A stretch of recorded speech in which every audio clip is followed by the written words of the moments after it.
శ్రీ వారాహి మహారథయాత్ర జరుగుతుందని వేలాది మంది భక్తులు పాల్గొని తీర్థ ప్రసాదాలు స్వీకరించి శ్రీ వారాహి మహారథయాత్రను జయప్రదం చేయాలని శ్రీ ఆదివాహిని శక్తి టెంపుల్ ట్రస్ట్ వారాహి ఉపవాసకులు శ్రీ శ్రీ మహారుద్రస్వామి పిలుపునిచ్చారు. నెల్లూరు నగరంలోని నెల్లూరు జిల్లా జర్నలిస్టు భవన్ ప్రెస్ క్లబ్ లో శ్రీ వారాహి మహారథయాత్ర వాల్ పోస్టర్లను కరపత్రాలను ఆవిష్కరించారు. ఈ సందర్భంగా వారాహి ఉపాసకులు శ్రీ శ్రీ మహారుద్రస్వామి విలేకరుల సమావేశంలో మాట్లాడుతూ శ్రీ వారాహి మహారథయాత్ర తిరుపతి నుంచి ప్రారంభమై విశాఖపట్నం వరకు జరుగుతుందన్నారు.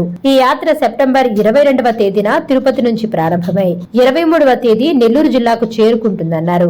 ఈ యాత్రలో నెల్లూరు జిల్లా ప్రజలందరూ పాల్గొని తీర్థ ప్రసాదాలు స్వీకరించాలని కోరారు. ఈ కార్యక్రమంలో అంకుశ నాయుడు, ప్రసాద్, సుధారాణి తదితరులు పాల్గొన్నారు.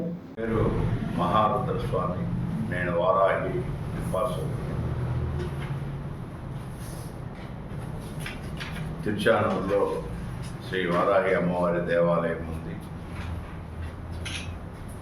తమిళనాడు అంతా వారాహి అమ్మవారి రథయాత్రను సంపూర్ణం చేసి ఆంధ్రప్రదేశ్లో ఈ రథయాత్ర చేయాలని శ్రీ త్రిశక్తి వారాహి పీఠం వేలూరు తమిళనాడు, శ్రీ ఆదివారాహి శక్తిపీఠం తిరుచానూరు ఆంధ్రప్రదేశ్ మేమిరువురం సంయుక్తంగా ఈ ఆంధ్ర రాష్ట్రం అంతా వారాహి మహారథయాత్రను చేయదలిచాం. ఈ వారాహి మహారథయాత్ర ముఖ్య ఉద్దేశం అమ్మవారి గురించి కొంతమందికి అపోహలు ఉన్నాయి. ఈ అపోహలను తొలగిస్తూ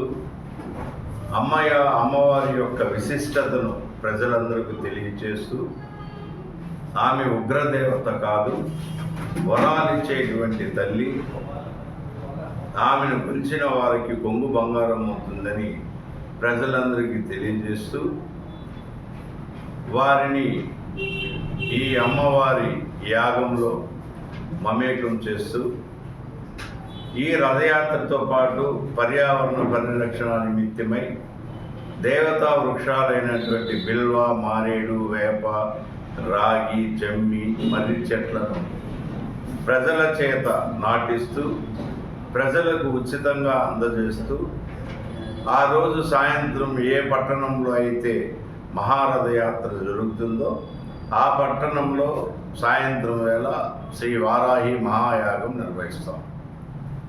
ఈ వారాహి మహాయాగంలో అమ్మవారి విశిష్టత, వైభవాలు తెలియజేస్తూ కొనసాగుతుంది. ఈ యాత్ర ముఖ్య ఉద్దేశం పర్యావరణ పరిరక్షణ, ఆపత్కర సమయంలో వారాహి ఆదుకుంటుంది అనేటువంటి ఒక సందేశాన్ని ఇస్తూ మొన్న జరిగినటువంటి వరదలకు కూడా ప్రకృతి వైపరీత్యాలే, కొంత మనం చేసుకున్నటువంటి స్వయంకృతాపరాధాలే, వాటన్నిటినీ అధిగమించాలని, ఇటువంటి విపత్కర పరిస్థితుల్లో ప్రజలందరూ సౌఖ్యంగా ఉండాలని, వారాహిని తలుచుకోవాలని, వారాహిని ప్రతి ఒక్కరూ ఇంట్లో పూజించాలని తెలియజేస్తూ ఈ రథయాత్ర తిరుపతి నుంచి ప్రారంభమై 22వ తేదీ తిరుపతి, 23 నెల్లూరు, 24 ఒంగోలు, 25 విజయవాడ, 26 రాజమండ్రి, 27 కాకినాడ, 28 విశాఖపట్నం. ఇది తొలి దశ మాత్రమే. మళ్ళీ దశలో రాయలసీమ ప్రాంతాలైనటువంటి చంద్రగిరి, చిత్తూరు, పలమనేరు, పొంగనూరు, మదనపల్లి, కదిరి, అనంతపురం వరకు ఈ రథయాత్ర సాగుతుంది.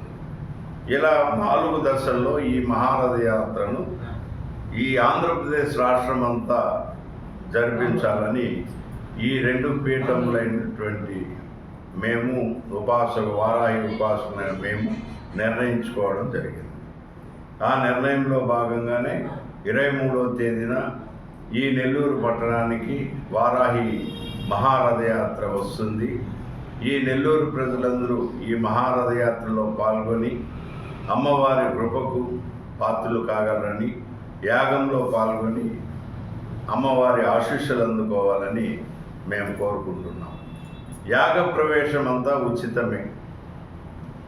ఆ రోజు మహారథయాత్రతో పాటు ప్రతి కూడల్లో మా మిత్రులైనటువంటి అంకుష్, మణి, సుధా వీళ్ళందరూ ఏర్పాటు చేసినటువంటి ప్రధాన కూడలు, ముఖ్యమైన కూడలు ప్రాంతాలు ఏర్పాటు చేయడం జరిగింది.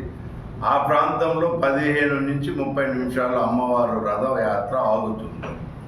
ఆగినప్పుడు అక్కడున్న ప్రాంత ప్రజలందరూ అమ్మవారిని దర్శించుకుని తీర్థప్రసాదాలు ఇచ్చే ఏర్పాట్లు చేయడం జరిగింది.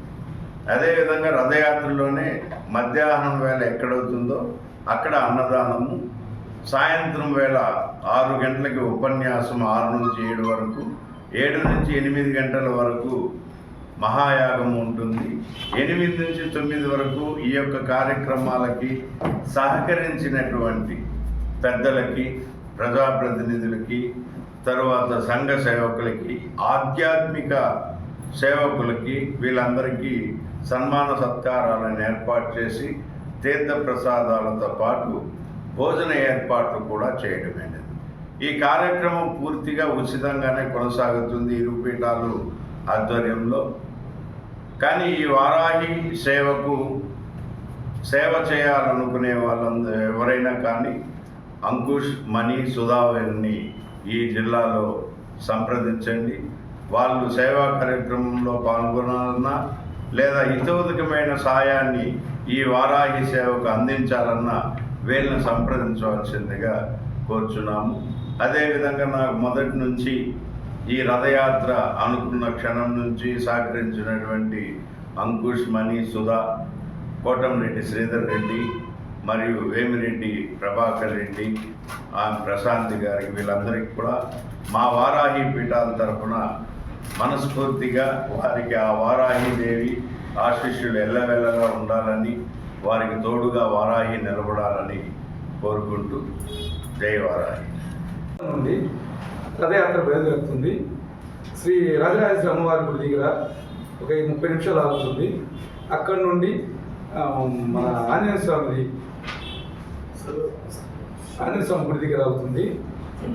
అక్కడ నుంచి విఆర్సి మీదుగా హనుమాన్ ఇంటి దగ్గర వినాయకుడి టెంపుల్ దగ్గర ఆగి అక్కడి నుంచి మధ్యాహ్నం 12:30 కల్లా శ్రీ కనికాపరమేశ్వర అమ్మవారి గుడి టౌనస్పేట అక్కడికి వెళ్ళి అక్కడ భోజనాలు అవుతున్నాయి. అక్కడి నుంచి రంగనాథపేట మీదుగా మరి ఇరుగలమ్మ గుడి మీదుగా విఆర్సికి సాయంత్రం 6 గంటలకి అమ్మవారు చేరుకుంది. అక్కడ మహాయాగం జరుగుతుంది. సాయంత్రం 6 గంటల నుంచి 8 గంటల మధ్యలో మహాయాగం జరుగుతుంది. అందరు ప్రజలు పాల్గొనాల్సిందిగా కోరుచున్నాం.